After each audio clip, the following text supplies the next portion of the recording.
واقعی بس مختصر سے ایک عرض کر دیتا ہوں کہ سرکار ایک وادی سے گزر رہے تھے، ایک پہلوان سامنے سے آیا، کافر تھا، اور لکھا یہ کہ وہ اتنا لہیم و شہیم تھا کہ اگر وہ گائے کی کھال کے اوپر کھڑا ہو جاتا اور لوگ اس کو کھینچتے تو کھال پھٹ جاتی تھی، اس کے پاؤں کے نیچے سے نکالنا ممکن نہیں تھا۔ اللہ اکبر۔ سرکار سے جب ملا تو سرکار نے اس کو اسلام کی دعوت دی۔ اس نے کہا اگر آپ مجھے پچھاڑ دینا اچھا تو میں ایمان لے آؤں گا۔ اچھا اچھا، عجیب۔ سرکار نے کہا آ جاؤ، ایک ہی وار میں اٹھا کے اس کو نیچے پٹک دیا، لیکن وہ ایمان نہیں لایا۔ اچھا، پھر ایک اور تھے رکانہ رضی اللہ تعالیٰ عنہ، ان سے بھی ایسے ہی ہوا، وہ بکریاں چراتے تھے لوگوں کی، سرکار مل گئے وادی میں، کہنے لگے اگر آپ مجھے ہرا دینا میں ایک بکری دے دوں گا۔ سرکار نے ہرا دیا، ایک بکری لے لی، کہا پھر ریسلنگ ہوگی، پھر دوبارہ ہرایا، 3 بکریاں لے لیں سرکار نے۔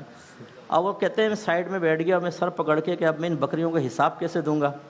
تو سرکار نے ارشاد فرمایا کہ ہم پر ایمان لاتے ہو؟ ایمان لے آئے، سرکار نے بکریاں بھی واپس فرما دی۔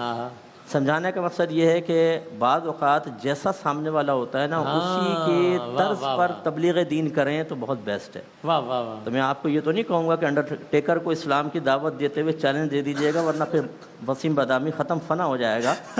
لیکن یہ ضرور ہے کہ ہمیں جیسے ڈاکٹرز کو دینی ہے تو ذرا انہی کی لینگویج میں، ان کی ٹرمز یوز کرتے ہوئے، انہی کے طرز کے اوپر۔ اسی طرح اسکول کالج یونیورسٹی میں جائیں تو وہاں بیان کا انداز مختلف ہونا چاہیے۔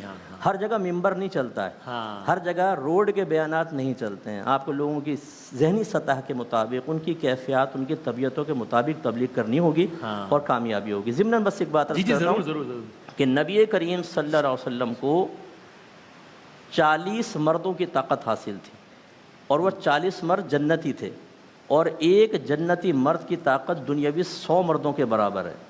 گویا کہ نبی کریم صلی اللہ علیہ وسلم کو 4000 مردوں کی طاقت حاصل تھی۔ یہ تو بخاری میں موجود ہے۔ حضرت انس کہتے ہیں کہ ہم آپس میں کہا کرتے تھے کہ سرکار کو 30 جنتی مردوں کی طاقت حاصل ہے، اور ایک روایت میں 40۔ اس کا مطلب آپ غور کریں کہ اگر مشیت الہی درمیان میں نہ ہوتی تو یہ نبی کریم صلی اللہ علیہ وسلم کے لیے جہاد وغیرہ صحابہ کو یوز کرنا کوئی پرابلم نہیں تھا۔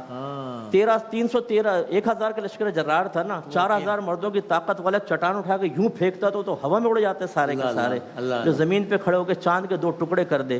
وہ کافروں کو 2 ٹکڑے نہیں کر سکتا، لیکن مشیت الہی ہے۔ جیسے حضرت نے فرمایا تھا نا کہ پہچانے نبی کریم صلی اللہ علیہ وسلم کو، ان کو اپنی مثل بشر نہ سمجھیں۔